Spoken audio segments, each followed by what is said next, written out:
Hi guys, welcome to my channel. This is a Black Rose video on how to do a dread touch-up. Today featuring my daughter Jade, who was more than happy to volunteer because she heard this was going on YouTube. So if I had to recommend a shampoo, I would recommend something that would be easier to rinse out. Those thicker products are much harder to rinse out in dreadlocks. So I would really recommend something lighter, something that's not too thick, but obviously something that does the job, that actually does the washing. Because when product builds up in the dreadlocks, that's when you get those white things that you see on people's dreadlocks. We had to learn the hard way. So Jade is holding the camera here so I can do a proper wash. I was trying to do the whole one hand on the camera when doing the job and it just didn't work. So you really have to get in there and really scrub as much as you can, and also be as gentle as you can, making sure you reach all the points that feel like they're unreachable, because it's very important that the hair be clean before you start retouching it. So yeah, that's what we're doing here. And after all this, you really have to rinse. I cannot stress enough, rinse all the product out, guys. All the product has to be, the water has to be very clear by the time you're done washing your client's hair. Don't worry, she's not in pain. She just really hates water on her face, and some of it does get on her face, so she closes her eyes to avoid it getting into her eyes, but I try as much as possible not to let that happen. Yeah. Also, this child hates this whole process. She hates washing her hair, she hates crocheting her hair, but well, she's doing it for TV, so she's happy. Jade does not like doing her hair. That's why we opted for dreadlocks, because I only do her hair once in a while because she has dreadlocks. She doesn't have to always be braided or like what other kids have to go through. So she's happy with this, but even after 6 months she will still tell you that she doesn't want to do her hair. So yeah, this is the only compromise we could think of coming to. So yeah, it is what it is, life. Okay, so we are on that final rinse. We washed actually 3 times. The first wash was to pretty much remove oils and stuff.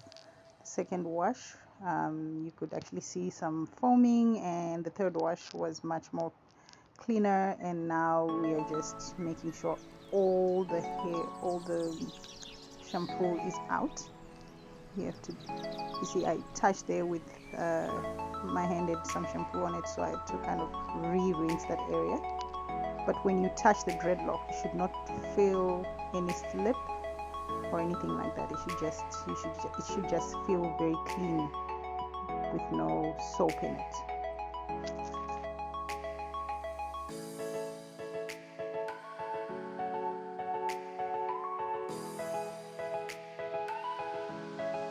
After the wash, we dry it depending on how much time we have. I let it air dry, or I put her under the dryer. But on this particular day, it was a weekend, we had all the time in the world. We went out to take a walk and all that, and it was a warm day. It dried on its own, and then we did the touch up afterwards.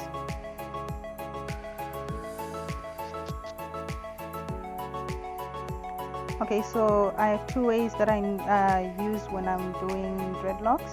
This is the one I always use. I just grab the bottom of the hair and I start crocheting just like that. You'll see on my other videos, if you don't know how to crochet, you will see how I crochet, and it has more detail on how you form a dreadlock. But as you can see, it's just a matter of the crochet hook grabbing the hair and kind of mixing it together to form a dreadlock. You can feel it between your fingers that the dreadlock is forming as the hair starts to harden. When I'm doing dreadlocks, I try to follow just one rule, and that's not to cause pain. Jade already hates doing her hair, so I wouldn't want to discourage her by making it hurt. So I try to be as gentle as possible. But also making sure that the dreads are forming very well. When you're doing your client's hair, it doesn't matter if it's a child or grown up. It's always good to be gentle with people so that it's not the most horrible experience. So you just keep moving your crochet in and out. You can feel when you're doing it that you're grabbing the hair and you're mixing it together inside, and you can feel the hair hardening. And I always try to make sure that the bottom is well cleaned up before I start crocheting the rest of the dreadlock.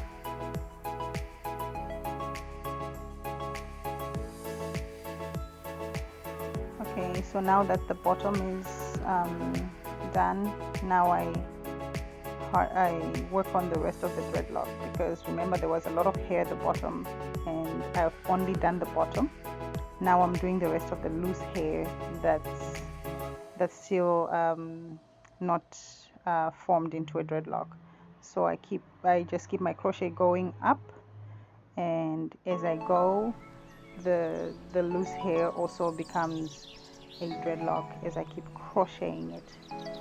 I hope that makes sense because yeah, it's much easier when you just watch what's happening. You can see the loose hair between my fingers, and I just keep my crochet going until the hair forms into a dreadlock.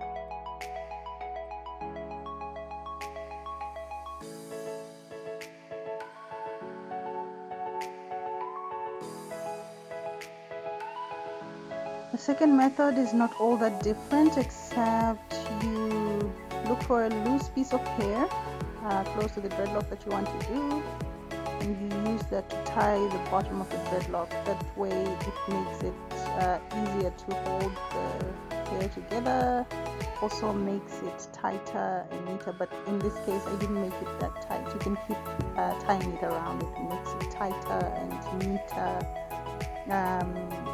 But it's not all that different, because now you just start crocheting from there and you keep going up.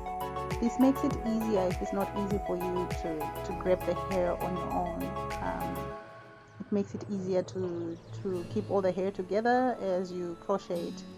But otherwise it's very similar to the first one. But I have noticed that if you're not used to doing crochet dreadlocks, it makes it easier. As you can see, I've already started going up because I've already grabbed the hair. You will need to go back down there to see if there's any other loose hair that is not well crocheted in. Then you just have to go down there and keep pulling it back in. Keep watching and you will see what I mean.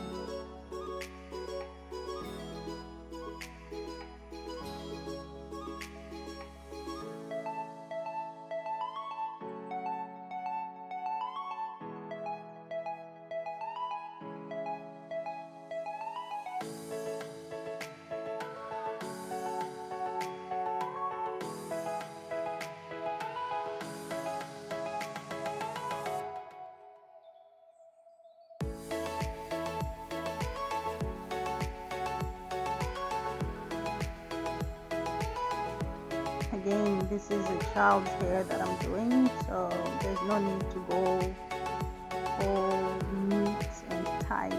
He doesn't need all that. You just need to get the hair looking decent, but your client will tell you how much tight you can go. Even some grown-ups don't like that whole tightening until you can't feel your scalp, or until you feel like your scalp is on fire. So yeah, you have to do if your client doesn't mind the pain, they will let you know, and sometimes they just want to neaten most of the hair and not to worry about how very neat it is at the bottom there. So yeah, just listen to your client and you know what to do. So for the white stuff that's in her hair, when the hair gets a bit longer, we're going to soak it in bicarb of soda or baking soda so that the stuff can come out. We've already done it with the rest of the dreadlock. It's the parts that are still close to the scalp that you can't reach with the soaking. So as soon as they get a bit longer, we'll do that. And also you rinse with apple cider vinegar. That takes it all out. But it's not a big deal now. You can barely see it in real life. This is because the camera is very focused.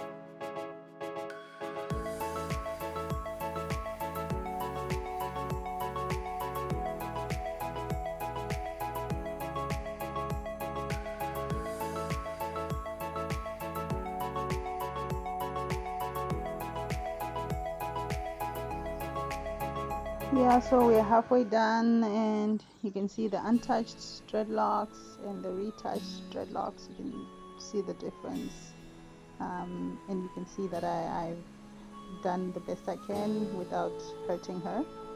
So yeah, we're both happy.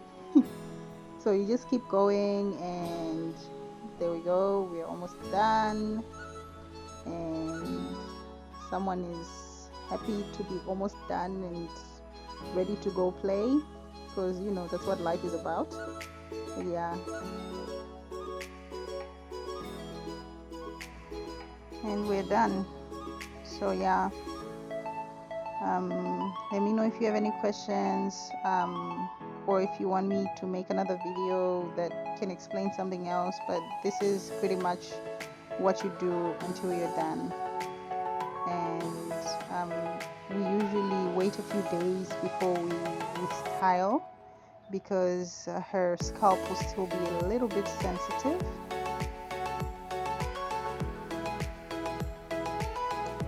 So she's like, let me do a selfie video so I can really show what's going on in the front. But you know, someone wants her face to be seen, so let her have her moment.